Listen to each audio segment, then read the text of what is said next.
Hello बच्चों, welcome to my channel. आज हम कक्षा 6 का पृथ्वी और हमारा जीवन इसका पार्ट 1 हमारा सौर मंडल इसके बारे में पढ़ेंगे। चलिए शुरू करते हैं। जैसा कि जब हम खुले आकाश में के नीचे छत पर अगर सोते हैं तो हम देखते हैं हमें आकाश में क्या दिखता है, तारे और चंद्रमा दिखाई देती है।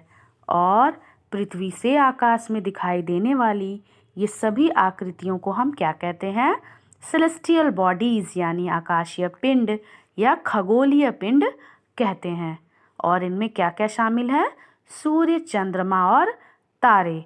और अगर हम नगरों के तेज प्रकाश एवं प्रदूषण युक्त आसमान से दूर जाएंगे तो ये आकृतियां जो है वह अपेक्षाकृत अधिक स्पष्ट दिखाई देती हैं। अब चंद्रमा जो है वह चंद्रमा युक्त रातों में तारे और अन्य आकाशीय पिंड कम स्पष्ट दिखाई देते हैं। जब चंद्रमा जो है और तारे जो हैं वह उसमें जब रोशनी होती है तो वह उस समय आकाशीय पिंड बहुत कम स्पष्ट दिखाई देती है। और रात के आकाश में टिमटिमाती हुई आकृतियों में तारे और अन्य आकाश पिंड शामिल है, वो शामिल होते हैं। और तारे गर्म जो है गैसों से बने गोले हैं। तो तारे क्या होते हैं, तारे जो हैं वो हॉट गैसेस से बना हुआ है और इनमें स्वयं द्वारा उत्पन्न प्रकाश एवं ऊष्मा होती है। तो तारा जो है उसकी जो लाइट होती है और उसकी जो हीट होती है वो उसके स्वयं की होती है। और हमारे आकाश में अरबों तारे हैं और बहुत से तारे तो इतने दूर हैं कि उन्हें हमें टेलीस्कोप से देखना पड़ता है। और सूर्य ही एक ऐसा तारा है जिसको हम बिल्कुल पृथ्वी के सबसे निकट है और जिसको हम देख सकते हैं। तो सूर्य क्या है, सूर्य भी एक तरह का तारा ही है, लेकिन वो तारे के कंपैरिजन वो क्यों इतना छोटा दिखता है, क्योंकि पृथ्वी के वो निकट है। जब हम रात्रि में यह भी देखते हैं कि जो तारे हैं जो चमकते रहते हैं वो हमें तारों के समूह जो है वो क्या एक विभिन्न आकृतियों में दिखाई देती है। तो उसकी जो कुछ आकृतियां बनाई हुई दिखाई देती हैं, जैसे कि यहाँ पर देखो, यहाँ पर दिख रहा है, तो इसे हम क्या कहते हैं, सप्तऋषि तारा, यानी बहुत सारे शेप में होते हैं। तो इन आखिर इनको कहा क्या जाता है, कॉन्स्टेलेशन, नक्षत्र मंडल। तो कुछ हमारे जो एस्ट्रोनॉमर्स हैं उनके अनुसार हमारे आकाश में कितने कॉन्स्टेलेशन हैं, नक्षत्र मंडल जो वो है 88 है। और कुछ प्रमुख जो हैं वो कौन कौन से हैं, Orion, Ursa Major, Canis Major, small bear, जिसको हम सप्तऋषि मंडल, ये सप्तऋषि वाला तो हम मोस्टली देखते हैं। और प्राचीन काल में ही जब सप्तऋषि मंडल और ध्रुव तारे से ही देखकर उत्तर दिशा का निर्धारण किया जाता था। उस समय जब भी हम कोई नई जगह पे जाते थे तो वहाँ पर ये हमारा जो सप्तऋषि मंडल है इसको और ध्रुव तारे को देखकर अनुमान लगाया जाता था कि वह कौन सी दिशा होगी, उत्तर दिशा होगी। इसके बाद हम पढ़ेंगे सौर मंडल, हमारा सोलर सिस्टम, जिसमें क्या क्या होता है, सूर्य, हमारे 8 ग्रह और इन ग्रहों के उपग्रह और तथा कुछ खगोलीय पिंड भी होते हैं, जैसे कि क्षुद्र ग्रह, पुच्छल तारा और उल्का पिंड। तो ये सभी मिलकर क्या बनाता है, सोलर सिस्टम। और जो सूरज जो होता है वह इसका क्या होता है, मुखिया होता है। यह हमारे और सौर मंडल के केंद्र में स्थित है। सूर्य कहाँ रहता है, इन सारे प्लैनेट्स के बीच में रहता है। सूर्य के गुरुत्वाकर्षण बल यानी सूर्य से जो ग्रेविटेशनल फोर्स निकलता है उसी से सूर्य के चारों ओर ये सारे उसी के कारण सूर्य के चारों तरफ वो परिक्रमा करते हैं। सूर्य तथा उसके चारों ओर चक्कर लगाने वाले सभी खगोलीय पिंडों के समूह को सौर परिवार कहते हैं। तो सोलर जो फैमिली है इसको हम क्या कहते हैं, जितने भी सूर्य के चारों ओर चक्कर लगाने वाले समस्त खगोलीय पिंड जो हैं वो क्या कहलाते हैं, सौर परिवार कहलाते हैं। अब हम पढ़ेंगे सन के बारे में। सन हमारा केंद्र में स्थित है और यह किससे बना होता है, गर्म गैस से बना होता है। और ये एक तारा है, लेकिन कौन से गैस से बना है, हाइड्रोजन और हीलियम गैस से बना हुआ है हमारा सूर्य। और यह बहुत बड़ा है, हमारी पृथ्वी जैसे लगभग 13 लाख गोले इसमें समा सकते हैं। और यह समूचे सौर मंडल को हीट और लाइट, उष्मा और प्रकाश दोनों प्रदान करता है। और सूर्य हमारी पृथ्वी से लगभग 15 करोड़ की दूरी पर स्थित है। तो सूर्य हमारी पृथ्वी से कितने डिस्टेंस पर है? 15 करोड़ किलोमीटर की दूरी पर स्थित है। और इसका जो प्रकाश है वह 8 मिनट 19 सेकंड के उससे वो हमारे सूर्य पर पहुंचता है। कितना समय लगता है? 8 मिनट 19 सेकंड पर सूर्य की जो रोशनी हमारे पृथ्वी तक पहुंचती है। अब यहाँ हम देखेंगे कि जो प्लैनेट है उनके बारे में पढ़ेंगे। तो जो आकाशीय पिंड अपने तारे के चारों ओर निर्धारित कक्षा में चक्कर लगाते हैं उन्हें हम क्या कहते हैं? ग्रह कहते हैं। और इनमें स्वयं का प्रकाश व ऊष्मा नहीं होती है। इनके जो प्लैनेट्स हैं इनमें इनकी अपनी लाइट नहीं होती है। ये अपने तारे के प्रकाश से ही प्रकाशित होते हैं, जैसे कि हमारा जो पृथ्वी है सूर्य की ओर चक्कर लगाती है। और किसी आकाशीय पिंड के ग्रह होने का कारण इनका जो आकार है उतना बड़ा होना चाहिए कि गुरुत्वाकर्षण बल के प्रभाव से इनकी आकृति गोल या लगभग गोल तथा यह किसी अपने अन्य ग्रह की कक्षा को भी ना काटते हों। तो जो हमारा जो प्लैनेट्स हैं उनकी जो शेप है लगभग कैसी होनी चाहिए? गोल होनी चाहिए। और इनका जो गुरुत्वाकर्षण जो सन से होती है उसके अकॉर्डिंग गोल होता है और यह किसी अन्य ग्रह की कक्षा को भी नहीं काटते हैं। जैसा कि हमने अभी बताया कि सौरमंडल में हमारे कितने ग्रह हैं? 8 ग्रह हैं, जिसमें से यहाँ पर दूरी के अनुसार, सूर्य से दूरी के अनुसार यहाँ दर्शाया गया है। जैसे मरकरी जो वो सबसे पहले आती है, सूर्य के सबसे नज़दीक है। उसके बाद शुक्र, पृथ्वी, मंगल, बृहस्पति, शनि, अरुण और वरुण हैं। और सौरमंडल के सभी 8 ग्रह अपनी धुरी पर लट्टू की भांति, यानी लट्टू जिस तरह से घूमता है एक निश्चित बिंदु पर, यह भी अपने धुरी पर ही घूमते हुए सूर्य के ओर चक्कर लगाते हैं। सूर्य व अरुण ग्रह को छोड़कर सभी शेष ग्रह घड़ी की सुई की विपरीत दिशा में अपनी कक्षा में सूर्य की परिक्रमा करते हैं। यानी शुक्र जिसको वीनस कहते हैं और यूरेनस, इनको छोड़कर बाकी जो प्लैनेट्स हैं, बाकी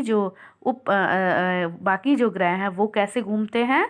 वो एंटी क्लॉकवाइज में घूमते हैं। और शुक्र और अरुण ग्रह जो है वह क्लॉकवाइज यानी सुई की दिशा में ही वो घूमते हैं। तो यहाँ ये ध्यान रखेंगे कि एंटी क्लॉकवाइज में जितने भी जो ग्रह हैं, शुक्र और अरुण ग्रह को छोड़कर वो एंटी क्लॉकवाइज में घूमते हैं। और जो शुक्र है और अरुण ग्रह है वह सुई के दिशा में यानी क्लॉकवाइज डायरेक्शन में वो चक्कर सूर्य की परिक्रमा करते हैं। इन ग्रहों का अपनी धुरी पर घूमना परिभ्रमण यानी रोटेशन कहलाता है। और जब ये चक्कर लगाते हैं सूर्य की ओर तो ये क्या कहलाता है? रिवॉल्यूशन कहलाता है। तो अब हम यहाँ देखेंगे अर्थ के बारे में, सबसे जो प्लैनेट जिस पर हम रहते हैं। और सूर्य से दूरी हमने पढ़ा था कि इसके क्रम में पृथ्वी जो है हमारा, अर्थ जो है वो तीसरा प्लैनेट है। और आकार में यह 5वां सबसे बड़ा प्लैनेट है। और इसका जो शेप है लगभग गोलाकार का है, पर थोड़ी चपटी, और ध्रुव पर वो थोड़ी सी चपटी है, साउथ पोल और नॉर्थ पोल जिसको बोलते हैं, और मध्य में थोड़ी सी उभरी हुई है। इसीलिए इसके आकार को क्या कहते हैं? जियोड कहते हैं, भुआब कहते हैं। ऐसा अनुमान लगाया जाता है कि जीवन के लिए जो अनुकूल परिस्थितियां हैं केवल पृथ्वी पर पाई जाती है। इसीलिए पृथ्वी को हम ग्रीन प्लैनेट, हरित ग्रह कहते हैं। और पृथ्वी पर जल की अधिकता के कारण भी यह अंतरिक्ष से देखने पर नीला रंग का दिखाई देता है। इसीलिए इसे ब्लू प्लैनेट भी कहते हैं। किंतु अंतरिक्ष से देखने पर पृथ्वी नीला दिखाई पड़ती है, जबकि पृथ्वी का वायुमंडल अंतरिक्ष से देखने पर काला दिखाई पड़ता है। तो पृथ्वी का जो वायुमंडल है वह अंतरिक्ष से कैसा दिखाई देता है? उसका जो एटमॉस्फेयर है काला दिखाई पड़ता है। इसके बाद हम पढ़ेंगे उपग्रह के बारे में, जिसको हम सैटेलाइट कहते हैं।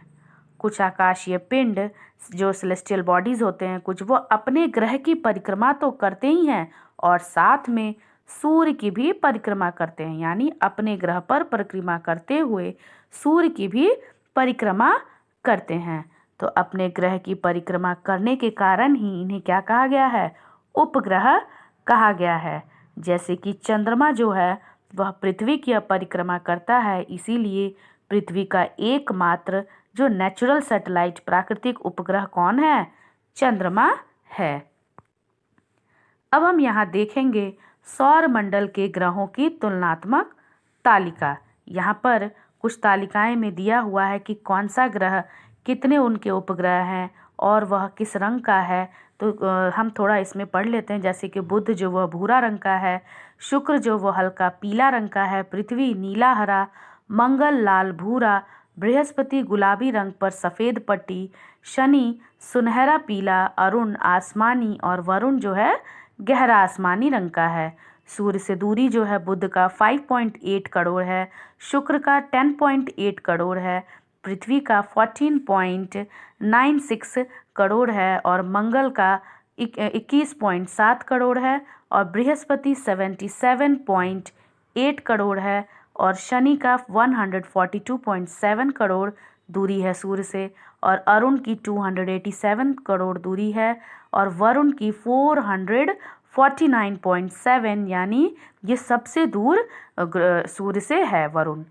और ग्रह का व्यास यानी डायमीटर देखेंगे तो बुध का 4878 किलोमीटर है और शुक्र का 12104, पृथ्वी का 12756 और मंगल का 6750 किलोमीटर, बृहस्पति 1,42,984 और शनि का 1,20,536 और अरुण का 51,118, वरुण का 49,528 किलोमीटर ग्रह का व्यास है यानी डायमीटर है। और जो बुध है अपने अक्ष पर चक्कर लगाने का समय कितना लेती है? 58.6 और शुक्र जो है 243 दिन लेता है। पृथ्वी 24 घंटे में अपने अक्ष पर चक्कर लगाने का समय लेती है। मंगल 24 घंटे 37 मिनट का समय अपने अक्ष पर चक्कर लगाने का लेती है और बृहस्पति 9 घंटे 55 मिनट और शनि जो है वह 10 घंटे 47 मिनट, अरुण 17 घंटे 14 मिनट और वरुण जो है यह 16 घंटे समय लेता है अपने अक्ष पर चक्कर लगाने का।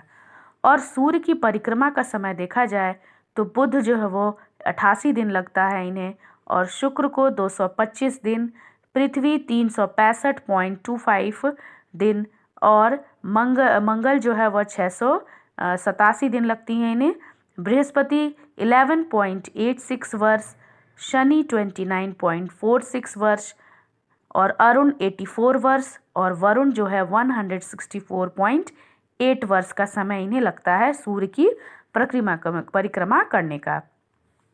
उपग्रहों की संख्या देखी जाए तो बुध के पास 0 उपग्रह होती हैं, शुक्र के पास भी बुध जो है वह 0 उपग्रह होती हैं और पृथ्वी के पास एक ही उपग्रह होता है जिसको चंद्रमा कहते हैं और वह नेचुरल सैटेलाइट होता है। मंगल के 2 होते हैं और बृहस्पति के 69, शनि के 62 और अरुण के 27 और वरुण के 14। यानी देखा जाए तो जुपिटर जो है यानी बृहस्पति जो वह सबसे बड़ा प्लैनेट होता है, सबसे बड़ा ग्रह होता है और इसके ही सबसे ज़्यादा सैटेलाइट्स होते हैं। उसके बाद देखा जाए तो शनि जो है इसके बाद इसकी सैटेलाइट्स होती हैं और उसके बाद अरुण और उसके बाद वरुण। अब हम यहाँ एक और चीज़ पढ़ेंगे कि जो शनि और यूरेनस ग्रह है इसके चारों ओर विशेष प्रकार के रिंग पाए जाते हैं। तो यानी अगर पूछा जाए कि रिंग किस ग्रह के चारों ओर पाए जाते हैं तो शनि और यूरेनस। अब हम चंद्रमा के बारे में पढ़ेंगे यानी मून। और चंद्रमा क्या है? हमारी पृथ्वी का एकमात्र उपग्रह है। उसका व्यास जो है पृथ्वी के व्यास का 1/4 है और यह हमारी पृथ्वी के सर्वाधिक निकट स्थित आकाशीय पिंड है और पृथ्वी से इसकी दूरी लगभग 3,84,000 किलोमीटर है। और इसकी जो प्रकाश होती है इसका अपना प्रकाश नहीं होता है, यह सूर्य के प्रकाश से ही प्रकाशित होता है और चंद्रमा से परावर्तित प्रकाश जब उससे लाइट रिफ्लेक्ट होकर पृथ्वी के धरातल पर पड़ती है, तब हम इस चंद्रमा के इस प्रकाश को क्या कहते हैं? मूनलाइट कहते हैं। यानी जब सूर्य की रोशनी जो है वह चंद्रमा से टकराकर हमारे पृथ्वी पर पड़ती है, तब उसे हम चांदनी कहते हैं। और पृथ्वी के सर्वाधिक निकट होने के कारण यह रात्रि के आकाश में सबसे बड़ा और चमकीला दिखाई देता है। इन्हें भी जाने, ये हमने अभी पढ़ा भी था कि शुक्र जो अरुण है उनको छोड़कर जो सारे ग्रह की सुई जो है, जो ग्रह है वो घड़ी की सुई की विपरीत दिशा में परिभ्रमण एवं परिक्रमण करते हैं, यानी एंटी क्लॉकवाइज में घूमते हैं।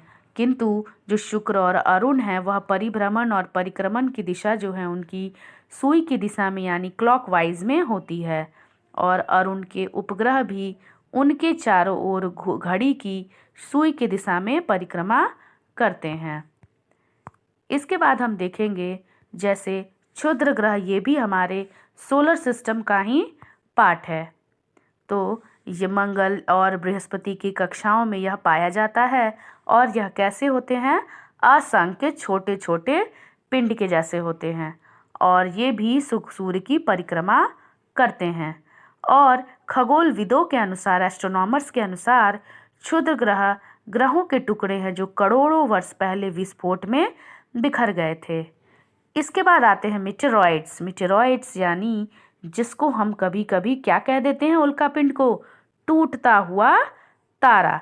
तो धूल व गैसों से निर्मित छोटे छोटे पिंड आकाश में, अंतरिक्ष में घूमते रहते हैं और जब यह पिंड घूमते घूमते पृथ्वी के वायुमंडल में प्रवेश कर जाते हैं तो घर्षण के कारण यह जलने लगते हैं और तेजी से पृथ्वी की ओर बढ़ते हैं और इसे ही हम क्या कहते हैं? टूटता हुआ तारा। प्रायः यह छोटे छोटे पिंड वायुमंडल में ही जलकर नष्ट हो जाते हैं, किंतु जो जलकर नष्ट हो जाते हैं उन्हें तो हम उल्काश्म कहते हैं, किंतु कभी कभी ये पिंड पूर्ण रूप से जलकर नष्ट नहीं हो पाते हैं और इनका कुछ अवशिष्ट भाग पृथ्वी के धरातल पर पहुंच जाता है और इसी अवशिष्ट पिंड को क्या कहते हैं? उल्का पिंड। तो जो वायुमंडल में जलकर नष्ट हो जाते हैं उन्हें तो हम उल्काश्म कहते हैं, किंतु कुछ जो होते हैं जिनके जो अवशिष्ट है अगर वो हमारे पृथ्वी के धरातल पर पहुंच जाती है तो उसे हम उल्का पिंड कहेंगे। इसके बाद हम पढ़ेंगे पुच्छल तारे यानी कॉमेट्स। पुच्छल तारे अथवा धूमकेतु यह किससे बने हैं? चट्टानों, बर्फ, धूल और गैस के बने आकाशीय पिंड होते हैं। अक्सर ये आकाशीय पिंड अपनी कक्षा में घूमते हुए सूर्य के पास आ जाते हैं, किंतु सूर्य के ताप के कारण इनकी गैसें, धूल और बर्फ वाष्प में बदल जाती है और यही वाष्प मुख्य पिंड से एक लंबी सी चमकीली पूंछ के रूप में बाहर निकल जाती है। और लेकिन गुरुत्वाकर्षण यानी ग्रेविटी के कारण इस तारे का जो सिर है वह सूर्य की तरफ तथा पूंछ जो है वह हमेशा ही बाहर की तरफ होता है, जो कि हमें दिखाई देती है चमकती हुई। और इसके बारे में हम आगे देखेंगे कि जो सौर मंडल है, यहाँ पे एक एक्टिविटी छोटी सी दिखाई गई है कि जैसे कि अगर हम एक्टिविटी कराएं और इस तरह का एक पाथ बना दे, इस तरह से चौक और या फिर किसी चीज़ से निशान लगाकर चूने से, और बच्चों को अगर हम इसमें खड़ा करके और इसमें हम घुमाएंगे और कैसे करेंगे कि ताकि ये एक दूसरे के जो आपस में ये टकराए नहीं। तो ये हमारी दिशा, जो हमारा सोलर सिस्टम है, जिस तरह से हमारे सारे जो ग्रह हैं घूम रहे हैं, इनको हम इस एक्टिविटी को क्लास में कर सकते हैं।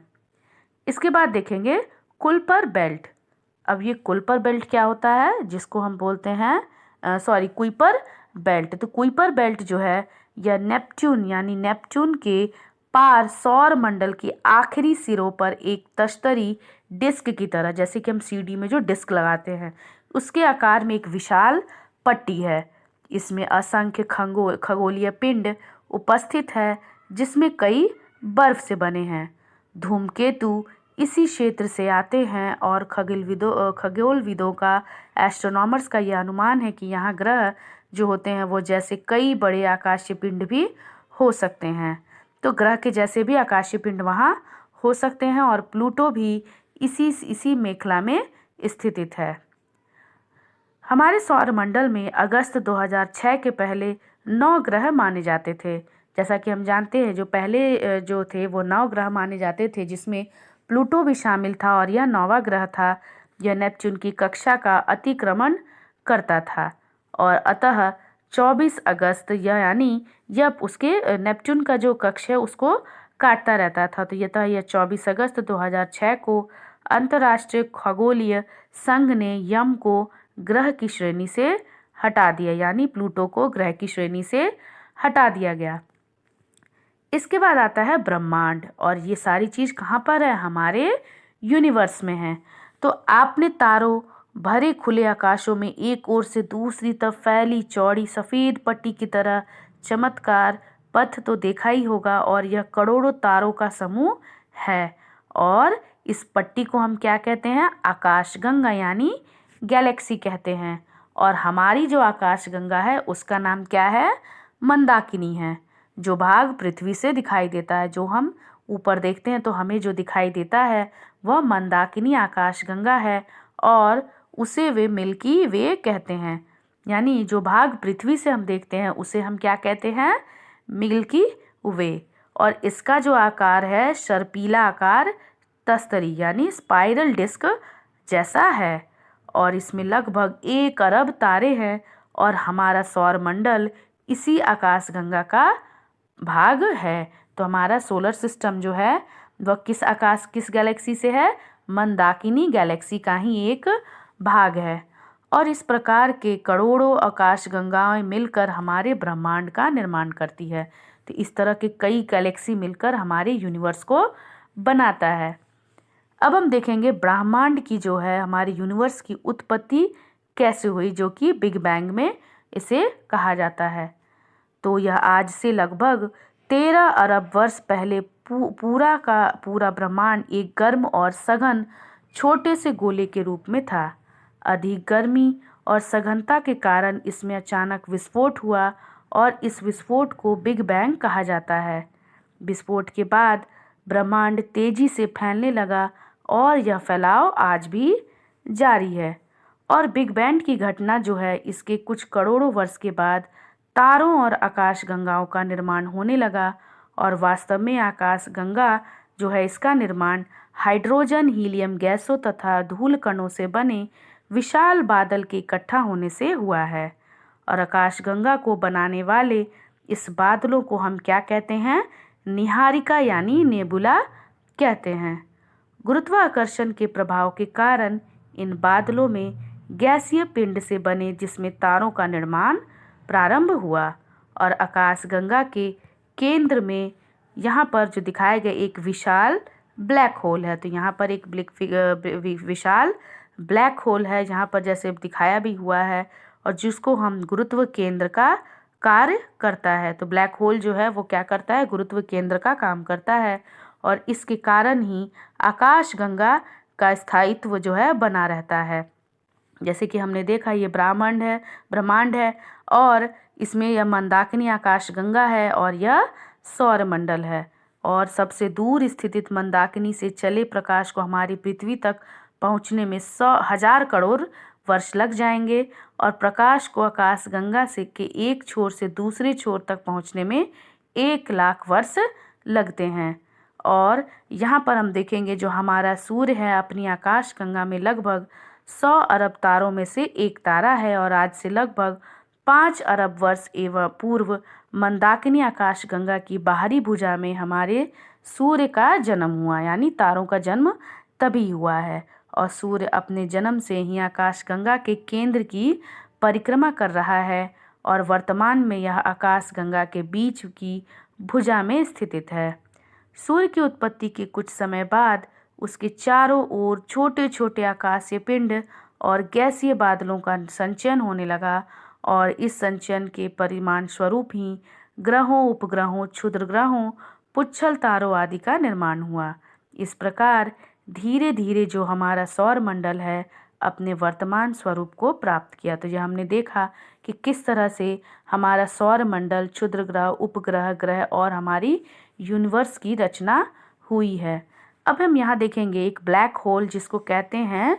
ब्लैक होल जो एक ऐसा आकाशीय पिंड है जिसका बहुत अधिक भार अथवा द्रव्यमान अत्यंत सीमित स्थानों पर एकत्र रहता है, अर्थात इनका जो घनत्व होता है बहुत अधिक होता है, जिसकी वजह से इनका जो गुरुत्वाकर्षण बल होता है वह इतना शक्तिशाली होता है कि कुछ भी इसके खिंचाव से बच नहीं सकता है, और यहाँ तक कि अपने ऊपर पड़ने वाले प्रकाश को भी वह अवशोषित कर लेता है, अर्थात इसमें जाने वाला प्रकाश भी इससे बाहर नहीं आ पाता है। इसीलिए यह दिखाई भी नहीं देता है कि यह कहाँ से कहाँ पर है, और इसके स्थान पर केवल काला रंग ही दिखाई देता है, इसीलिए इसे ब्लैक होल कहा जाता है।